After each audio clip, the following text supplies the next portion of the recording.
할렐루야. 네, 반갑습니다. 1860년대 미국의 남북전쟁에서 살아남은 두 병사가 함께 고향으로 돌아왔습니다. 피비린내 나는 전쟁터에 있었던 두 병사는 고향과 또 가족의 품으로 돌아오게 되자 너무나 기뻤습니다. 그리고 그들은 자신들이 살아 돌아온 것을 기념으로 축하 파티를 하자며 함께 도박장으로 갔습니다.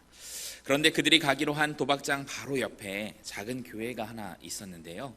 아무 생각 없이 도박장으로 들어가려던 두 청년 중 한 사람이 우연히 교회 입구에 적혀 있는 주일 예배 설교 제목을 보게 된 것입니다. 설교의 제목은 죄의 싹슨 사망이다 였습니다. 그 글귀를 보자 한 청년의 마음에 갑자기 죄의식이 생기기 시작했고, 그래서 그는 친구에게 넌지시 물었습니다. 우리 오늘 도박장에 가지 말고 교회에 가서 설교나 한번 들어보는 거는 어때? 그러자 그 친구는 정색하며 뭐라고 했을까요? 에이, 한번 가기로 했으면 가야지, 뜬금없이 뭔 교회야? 라고 단번에 거절을 했습니다. 결국 한 친구는 도박장으로, 다른 한 친구는 교회로 갔습니다. 도박장으로 간 친구는 그래, 바로 이곳이야 하면서, 도박장 가보신 분들은 아시겠죠? 이 느낌이야 라고 하면서 이야기를 하고 도박과 술과 여인들이 있는 곳에서 먹고 마시고 즐겼습니다. 그로부터 30년의 세월이 흐른 어느 날, 감옥에서 한 죄수가 신문을 펼쳐든 채 엉엉 울며 대성통곡을 했습니다. 그날 신문에는 대통령 취임 기사로 꽉 차 있었는데, 신문을 보며 오열한 죄수는 30년 전 도박장으로 간 친구였고, 대통령이 된 사람은 30년 전 자기와 도박장 입구에서 헤어져 교회에 갔던 그 친구였습니다. 감옥에 있던 그 죄수는 울며 이렇게 말했습니다. 이 사람이 30년 전에는 내 친구였는데 그는 대통령이 되고 나는 종신형 죄수가 되었구나. 그렇게 후회의 눈물을 흘리며 그는 방탕하게 살아온 젊은 시절을 후회하였습니다. 반면 그의 대통령이 된 친구는 미국의 22대와 24대 대통령을 지낸 클리브랜드였습니다. 여러분, 우리의 인생길이 아주 다양하고 많은 것 같지만 크게 나누어 보면 결국에는 두 길입니다. 하나는 믿음의 길이요, 또 하나는 육의 길입니다. 육의 길은 사단의 조종을 받아 하나님을 거역하고 자기 욕심이 이끄는 대로 죄 중에서 악하게 살기 때문에 그 길의 끝은 하나님의 심판으로 멸망을 받아 영원한 사망에 이르게 되는 것입니다. 반대로 믿음의 길은 하나님을 경외하며 그분의 뜻과 말씀을 따라 살기 때문에 착하고 충성된 종이라는 칭찬과 함께 천국에서 영생 복락을 누리게 됩니다. 오늘 본문에서도 저자는 다윗과 압살롬의 인생을 대조하며 인생에는 이처럼 서로 다른 두 길이 있음을 소개합니다. 그리고 서로 다른 길을 걷는 걸음에 분명하게 나타나는 특징을 오늘 본문을 통해서 소개하고 있는데요. 오늘 그것이 무엇인지를 우리는 놓치지 말고 보아야 합니다. 왜냐하면 그 특징은 세상 사람들과 구별된 믿음을 가진 자, 또 믿음의 인생길을 걷는 자들인 우리의 걸음을 점검할 수 있는 요소가 되기 때문에 그렇습니다.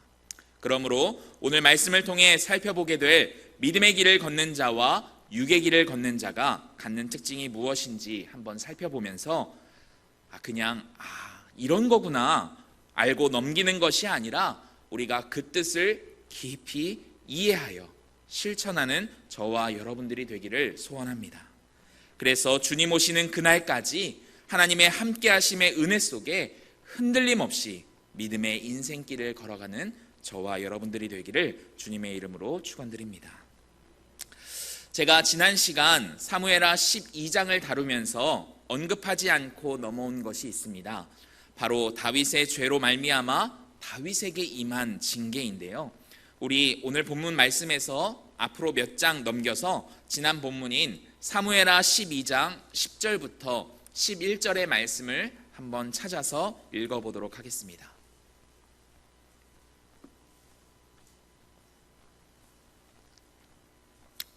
사무엘하 12장 10절부터 11절 말씀입니다. 함께 읽겠습니다. 시작. 이제 내가 나를 업신여기고 햇사람 우리아의 아내를 빼앗아 내 아내로 삼았은즉 칼이 내 집에서 영원토록 떠나지 아니하리라 하셨고, 여호와께서 또 이와 같이 이르시기를 보라, 내가 너와 내 집에 재앙을 일으키고 내가 내 눈앞에서 내 아내를 빼앗아 내 이웃들에게 주리니 그 사람이 내 아내들과 더불어 백주에 동침하리라. 아멘. 여러분, 우리는 이후 말씀에서 또 다윗의 삶의 여정 속에서 무엇을 확인할 수 있습니까? 정말 하나님께서 말씀하신 그대로 그렇게 이루어졌다라고 하는 사실입니다. 다윗이 밧세바와 간음해서 아들을 낳았는데 그 아들이 죽었습니다. 그 이후에도 아들 압살롬이 다말을 강간한 암논을 살해했습니다. 그리고 오늘 본문에서는 아들 압살롬이 죽습니다.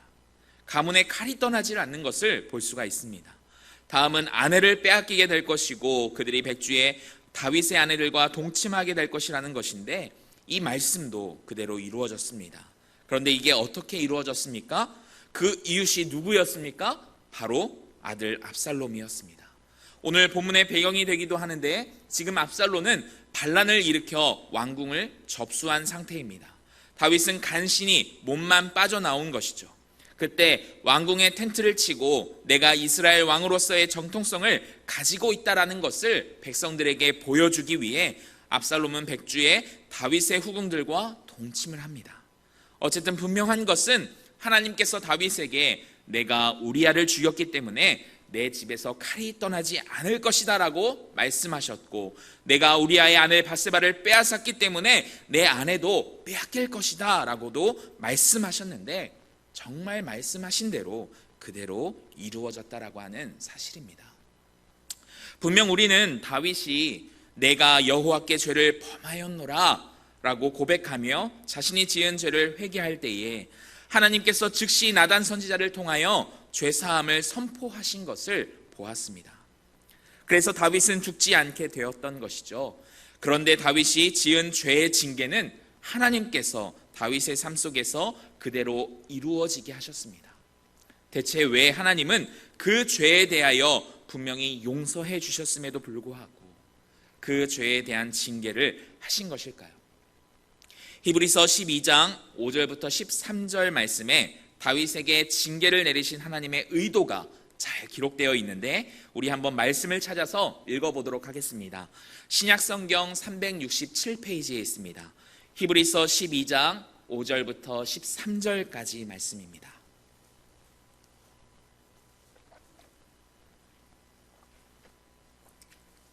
조금 길지만 우리 함께 읽어보도록 하겠습니다.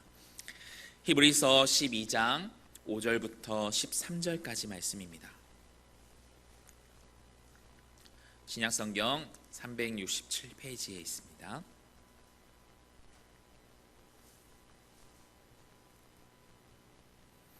함께 읽겠습니다. 시작. 또 아들들에게 권하는 것 같이 너희에게 권면하는 말씀도 잊었도다. 일렀으되 내 아들아, 주의 징계하심을 경히 여기지 말며 그에게 꾸지람을 받을 때에 낙심하지 말라.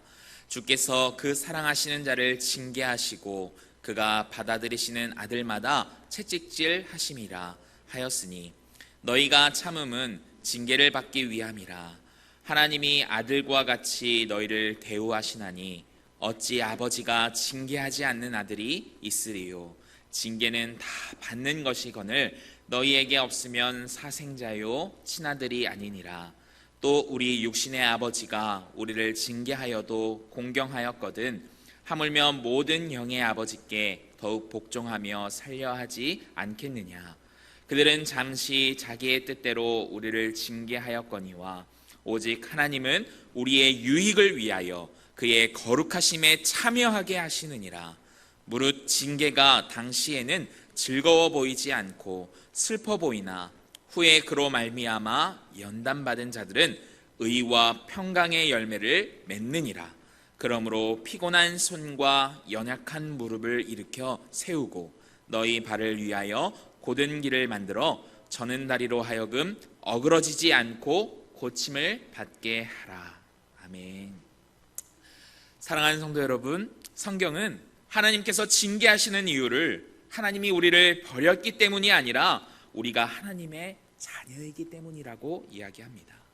하나님의 징계는 우리를 너무나도 사랑하시기 때문에 우리의 유익을 위하여 우리를 거룩하고 정결한 자리로 부르기 위하여, 그리고 끝내는 의와 평강의 열매를 맺게 하기 위함이다 라고 말씀하고 있습니다.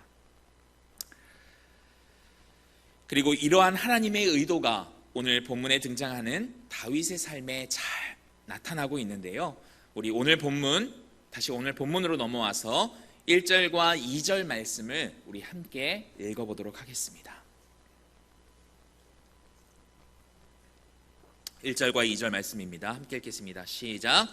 이에 다윗이 그와 함께한 백성을 찾아가서 천부장과 백부장을 그들 위에 세우고 다윗이 그의 백성을 내보낼세 3분의 1은 요압의 휘하에 3분의 1은 수리아의 아들 요압의 동생 아비새의 휘하에 넘기고 3분의 1은 가드 사람 이때의 휘하에 넘기고 왕이 백성에게 이르되 나도 반드시 너희와 함께 나가리라 하니. 아멘. 특별히 이 말씀 가운데 우리가 주목할 다윗의 발언이 있습니다. 그것은 2절 하반절에 있는 나도 반드시 너희와 함께 나가리라 입니다. 어떤 면에서 이 말은 너무나 당연한 말입니다. 왜냐하면 왕은 백성들과 함께 전쟁에 나가는 것이 제일 된 사명이기 때문에 그렇습니다. 그렇지만 또 하나 다르게 볼 수 있는 관점이 있습니다. 여러분, 밧세바 사건이 일어났던 시기에 모든 군대가 나가서 암몬과 싸울 때 다윗은 어디에서 무엇을 하고 있었습니까? 홀로 여유로이 왕궁에 남아 낮잠도 자고 또 궁을 거닐고 있었습니다. 어떻게 생각해 보면 그동안 수많은 전투에 앞장서서 싸웠던 다윗이기에 이제 나이도 먹고 또 육체도 예전 같지 않기에 또 그만큼 이스라엘의 국력이 강대해졌기 때문에 다윗은 굳이 내가 나갈 필요 있나? 이제 나 아닌 요압이 혹은 우리아가 그 일들을 해도 충분하지 않나? 라고 생각했을 수도 있습니다. 그런데 문제는요, 그래서 사고가 났다라는 사실입니다. 성경은 선줄로 생각하는 자는 늘 넘어질까 조심하라 했습니다. 20대 젊은 나이에 그는 사울에게 쫓겨다니며 광야를 거닐 때에는 언제나 주님께 묻고 늘 주님의 말씀대로 자신의 한 걸음 한 걸음을 옮겼습니다. 사무엘하 2장에서 보았던 것처럼 모든 상황이 다윗에게 유리하게 돌아가던 그때에도 다윗은 하나님의 때와 하나님의 방법을 추구했던 그러한 인물이었습니다. 그런데 11장에서는 어떻습니까? 굳이 내가 아니어도 나는 할 만큼 했어 라며 자신이 있어야 할 자리를 벗어나고 해야 할 일을 하지 않는 것을 볼 수가 있습니다. 누구의 의도대로요? 누구의 생각대로요? 하나님의 생각대로입니까? 하나님의 방법대로입니까?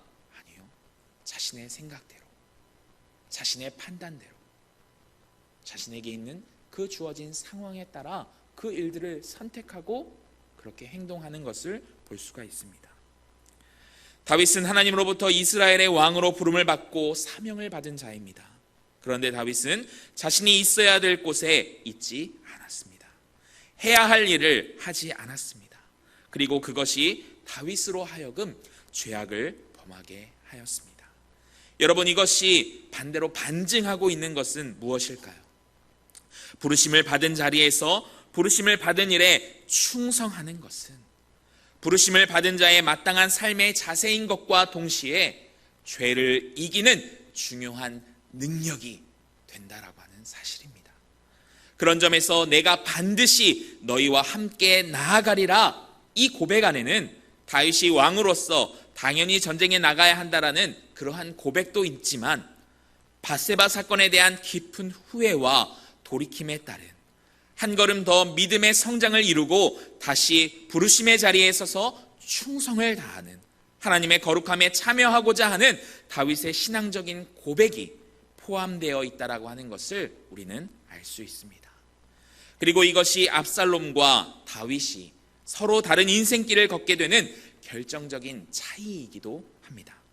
오늘 본문 마지막 절에 보면 압살롬의 삶을 한마디로 잘 보여주는 장면이 있습니다.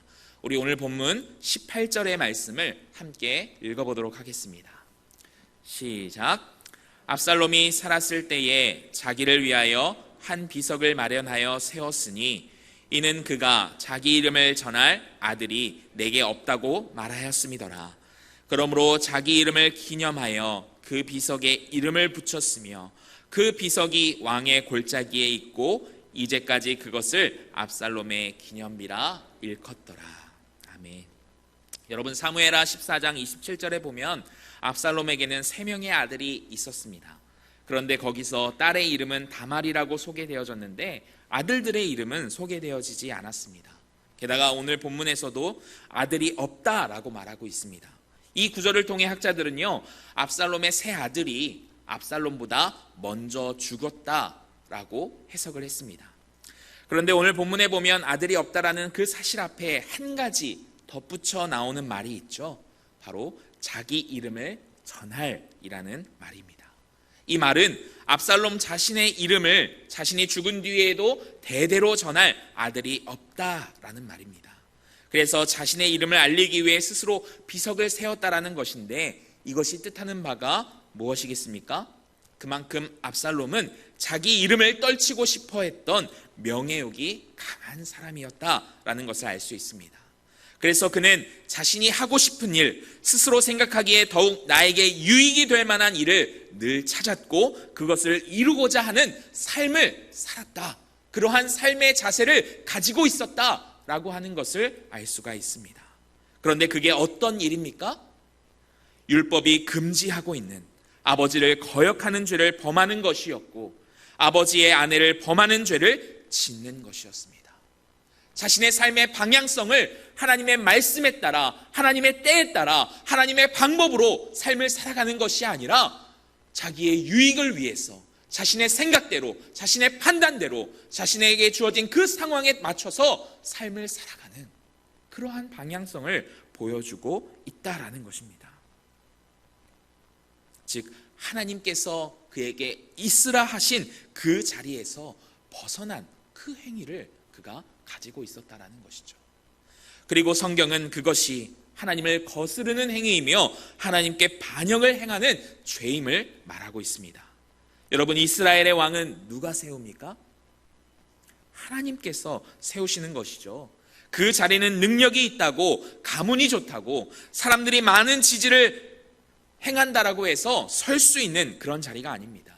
하나님께서 택하시고 부르신 자만이 설 수 있는 영광스러운 자리입니다.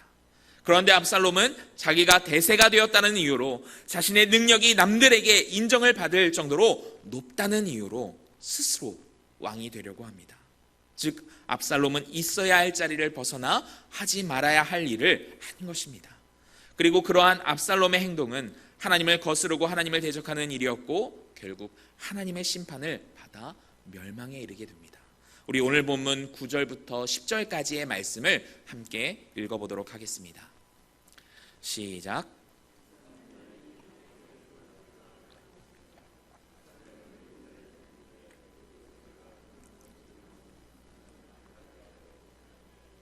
압살롬의 머리가 그 상수리 나무에 걸림에 그가 공중과 그 땅 사이에 달리고 그가 탔던 노새는 그 아래로 빠져나간지라.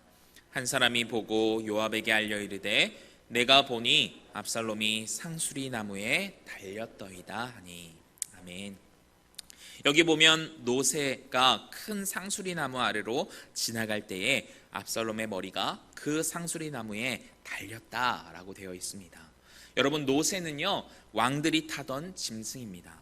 그리고 성경은 압살롬의 머리가 상수리 나무에 달렸다라는 것을 기록하고 있는데 머리가 상수리 나무에 달렸다라는 것에는 매우 상징적인 메시지가 담겨 있습니다.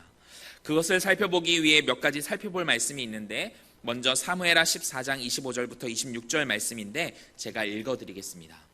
온 이스라엘 가운데에서 압살롬같이 아름다움으로 크게 칭찬받는 자가 없었으니 그는 발바닥부터 정수리까지 흠이 없음이라. 그의 머리털이 무거움으로 연말마다 깎았으며 그의 머리털을 깎을 때에 그것을 달아본즉 그의 머리털이 왕의 저울로 200세겔이었더라. 아멘. 당시 사람들에게 왕성한 머리털은요, 왕성한 기운의 징표였습니다. 그래서 왕과 영웅들은 대개 수치 많은 그러한 인물들로 그려졌습니다.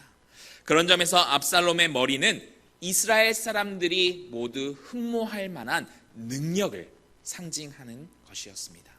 그가 아름답기 때문에 그가 사람들로부터 인정을 받았다는 것이 아니라 그의 능력을 인정받았다라는 것이죠. 그런데 그 머리가 상수리 나무에 달렸습니다. 본문 10절에서 달렸다라고 하는 이 단어는 히브리어 탈루이라는 단어인데, 이 단어는 신명기 21장 23절에서도 사용됩니다. 그곳에서 어떻게 사용되었는지 한번 보도록 하겠습니다. 신명기 21장 23절의 말씀을 제가 읽어드리겠습니다. 나무에 달린 자는 하나님께 저주를 받았음이니라. 그리고 또 이어서 한 가지 살펴볼 말씀이 있습니다. 오늘 본문 17절 말씀인데 우리 함께 읽어보도록 하겠습니다. 시작. 그들이 압살롬을 옮겨다가 숲을 가운데 큰 구멍에 그를 던지고 그 위에 매우 큰 돌무더기를 쌓으니라. 온 이스라엘 무리가 각기 장막으로 도망하니라. 아멘. 여기 보면 돌무더기를 쌓았다라는 표현이 나오는데, 이 표현은 여호수아 시대에 아간을 돌로 쳐서 아골 골짜기에서 죽일 때 똑같은 표현으로 등장을 합니다. 아간은 하나님께 드려야 될 탈취물을 자기 장막 안에 감추었는데 그 사실이 발각되게 되죠. 그 아간이 어떻게 죽었습니까? 여호수아서 7장에 보면 아골 골짜기에서 돌에 맞아 죽고 그 죽은 시체 위에 돌무더기를 크게 쌓아놓은 것을 볼 수가 있습니다. 여기서 돌무더기를 쌓아 올린 것은 당시 그가 하나님께 저주를 받았다라고 하는 것을 의미합니다. 정리하면 이렇습니다. 압살롬의 그 힘이, 또 그 능력이 그가 있어야 할 그 자리에서 벗어나 그를 어디로 이끌었다라는 것입니까? 나뭇가지에 매달리게 되었다라고 하는 이 표현과 돌무더기를 통해 하나님으로부터 저주를 받아 죽게 되는 그 자리로 이끌림을 받게 되었다라고 하는 것을 의미합니다. 사랑하는 성도 여러분, 우리가 삶을 살아갈 때 스스로 선택하며 살아가는 것도 있고 또 하고 싶은 것을 할 자유도 있지만, 먼저 우리에게 주어진 것들이 있고 반드시 해야 할 것이 있다라고 하는 사실을 기억하시기 바랍니다. 그리고 그 주어진 것과 해야 할 것이 하나님께서 우리를 위해 예비하신 영광스러운 자리이며 죄의 유혹에 흔들리지 않고 끝까지 주님을 바라볼 수 있도록 하게 하기 위해서 하나님께서 우리에게 베푸신 은혜의 자리요 영광스러운 자리임을 믿으시기 바랍니다. 그런데 오늘날 사람들은 온갖 것을 다 자기가 선택할 수 있는 것처럼 생각하고 살아갑니다. 예를 들어 남성이 되고 여성이 되는 것은 우리가 선택할 수 있는 것이 아니라 우리에게 주어진 것이죠. 그런데 세상은 그것을 어떻게 하려고 합니까? 자신이 선택하려고 합니다. 하나님의 자녀로 부름받고 제자로 세상에 보냄을 받아 예배와 말씀과 기도의 생활을 하고 말씀을 전하고 가르치는 것, 전도하는 것, 이웃을 사랑하는 것, 이웃과 함께 떡을 떼고 교제하는 것도 내가 선택해서 하고 싶은 것은 하고 하기 싫은 것은 안 하는 것이 아니라 하나님의 자녀로 제자로 부름받은 우리가 마땅히 해야 할 그러한 일들이라는 것입니다. 그 자리는 우리를 향한 은혜의 자리요 영광스러운 자리라는 것입니다. 그래서 우리는 인생을 살아가면서 이러한 것들을 받아들이고 순종하는 훈련을 해야 하는데, 점점 더 그런 것들을 어떻게 합니까? 하지 않으려고 한다라는 것이죠. 그러면서 온갖 것을 자기가 스스로 선택할 수 있는 것처럼 만들어냅니다. 그러면서 이만하면 되지 않았나? 나 말고 더 잘하는 사람이 있는데 내가 하는 것은 오히려 해만 되지 않나? 라며 합리화하고 하나님께 묻지도 않고 스스로 선택해 그 길을 걸어가게 된다는 것입니다. 이러한 삶의 모습이 오늘 본문에 등장하는 압살롬과 무엇이 다를까요? 본문에서 압살롬은 하나님께 저주받은 인생의 상징적인 존재입니다. 반대로 다윗은 믿음의 인생길을 걷는 인생의 상징적인 존재입니다. 그런데 이 둘의 차이가 오늘 본문에서 무엇이라고 말해주고 있습니까? 바로 우리에게 주어진 환경을, 그 사명을 받아들이면서 최선을 다하고 살아가느냐, 그 자리를 지키고 있느냐, 해야 할 일을 충성스럽게 하고 있느냐, 아니면 내 뜻대로 내 선택에 의해 그곳을 벗어나 살아가느냐에 있다라는 것입니다. 사랑하는 성도 여러분, 우리는 어떻습니까? 하나님이 나를 부르시고 내게 맡기신 사명을 대하는 나의 삶의 자세는 어떻습니까? 내가 있어야 할 그 자리에서 내가 해야 할 그 일에 마음이 딱 붙들려서 즐거운 마음으로 그 자리를 지키고 그 일들을 행하고 있는지 우리는 스스로를 한번 점검해 보아야 합니다. 오늘날 많은 그리스도인들이 여러 가지 이유로 안타깝게도 자꾸 부르심의 자리를 떠나려고 합니다. 예배의 자리, 기도의 자리, 전도의 자리, 어려움에 처한 자를 찾는 자리, 교제의 자리를 벗어나 섬김과 봉사의 자리를 벗어나 자기 자신에게 유익이 될 만하다고 여겨지는 그 자리로 나아갑니다. 그런데 정말 그렇게 벗어나는 그것이 그들의 삶에 유익이 될까요? 다윗은 그때 범죄하였고 압살롬은 그때 하나님께 저주를 받아 죽음에 이르게 되었습니다. 그런데 오늘 다윗은 어떻습니까? 부름을 받은 그 자리에서 무엇을 고백하고 있습니까? 내가 반드시 너희와 함께 나가리라 고백하고 있는 것을 볼 수가 있습니다. 그러자 그의 인생에 어떤 일이 일어나게 되는지 우리 오늘 본문을 통해서 한번 살펴보도록 하겠습니다. 우리 오늘 본문 6절부터 8절까지 말씀인데 함께 읽어보도록 하겠습니다. 시작.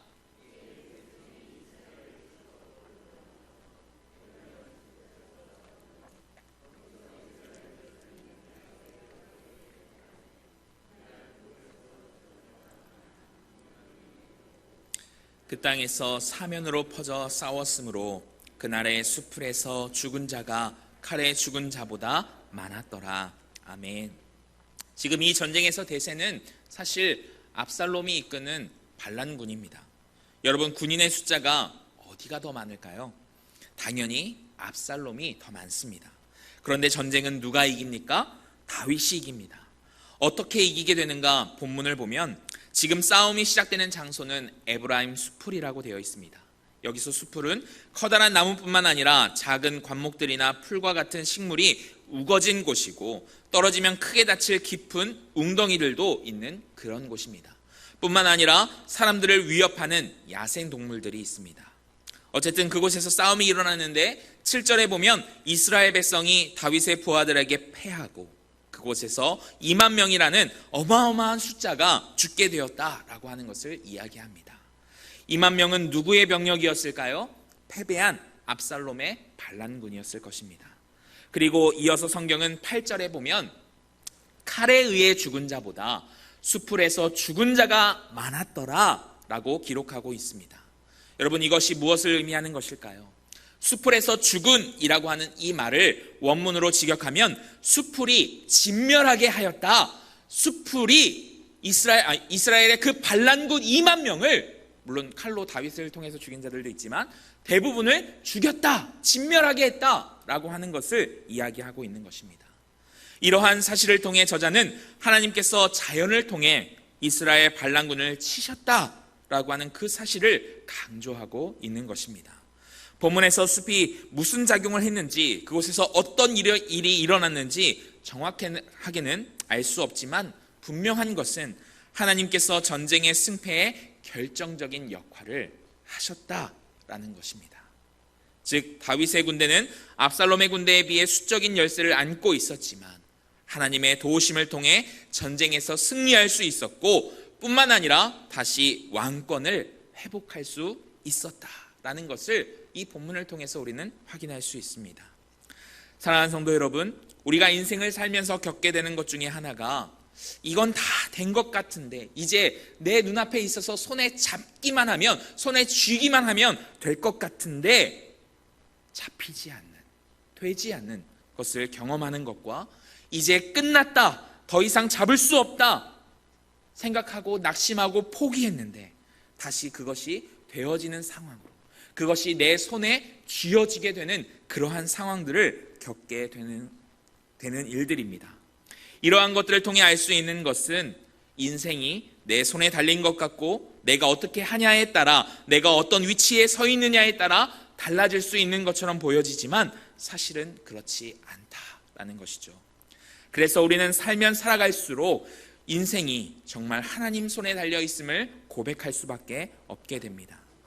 잠언 16장 9절 말씀을 제가 읽어드리겠습니다. 사람이 마음으로 자기의 길을 계획할지라도 그의 걸음을 인도하시는 이는 여호와이시니라. 아멘. 누가 봐도 다윗이 이길 수 없는 그런 상황이었습니다. 그런데 다윗이 이깁니다. 여러분, 지금 다윗은 죄에 대한 형벌을 받고 있습니다. 아들이 반역을 일으켰습니다. 지금 아들과 전쟁을 하고 있습니다. 더군다나 아들이 죽든 내가 죽든지 해야 이 전쟁이 끝이 납니다. 과연 이것보다 불행한 사건이 있을까요? 누가 봐도 저주받고 누가 봐도 불행한 상황 아닙니까?